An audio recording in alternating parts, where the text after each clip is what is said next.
Hey, it's Ryan with Paragon. Today we're going to talk about the 2022 Bat Glyph. This was one of the first items we ever did, and we just haven't talked about it in a long time. It's kind of got lost in the shuffle of all the other items we've produced. Let's talk about why we call it a Bat Glyph first. This was always a frustrating thing about this piece. When we were working with production, they said, call it anything but a Batarang, but we like to call it a Bat Glyph. So we ultimately deferred and we call it a Bat Glyph, although everybody else calls it a Batarang, and you don't see it get thrown or anything like that.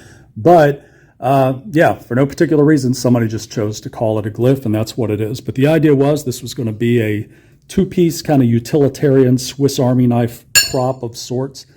But the only time we see it in the film is in the V configuration like that, and when it's being used in this horizontal setup like you see here. Now, lots of different files that did lots of different things go into making what you see on screen. So when you guys see it in the V in the suit, the actual file that we had also had the wingtips kind of bent in a little bit like you see on the curvature of the suit, but there was no detail on the back. And that was kind of boring. And then there was the two-piece that you see here that has details on both sides. So that's actually what we wanted to use. Now, we didn't really get to see anything interesting from the film when we were producing these. We saw some stills, some photos, and some other video of how it seated into the suit and what it did. So, we presumed it would be used as like fighting karambits. I mean, naturally, that's what it lends itself to, right? I mean, there's these little baked in, this is built into the file. It doesn't really do anything, but these little faux clips on each side. I mean, clearly they were supposed to do something. And the way the file was called out in a two-piece print, individual weapons, sure, it makes sense. Although, like I said, we don't get to see it do it, but sure would have been fun. Anyway, we just took the most interesting of the files and the most detailed and decided that's what we were going to manufacture. We didn't want to do it in plastic. We didn't want to do it in, resin or anything like that. Metal was the only way to go. So printing it super clean with a nice as-new finish was the road we decided to go. Now, we included these two little pins, although the magnets are cool, I mean, they barely support the weight of the metal. It's just so heavy.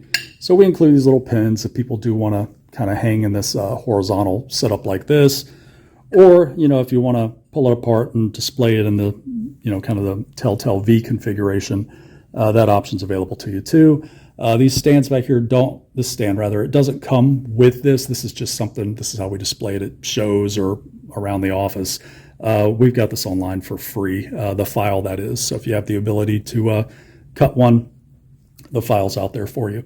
That's pretty much it. It's a neat little piece. When you're looking at it online, it's tough to appreciate how cool it actually is. You can't feel its heft. You can't feel how it's cold to the touch. And you can't really appreciate, how detailed it is.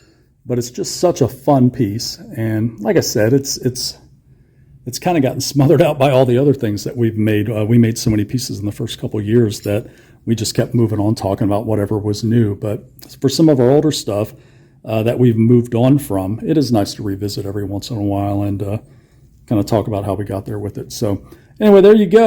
There is the 2022 Bat Glyph from Batman. See you guys next time.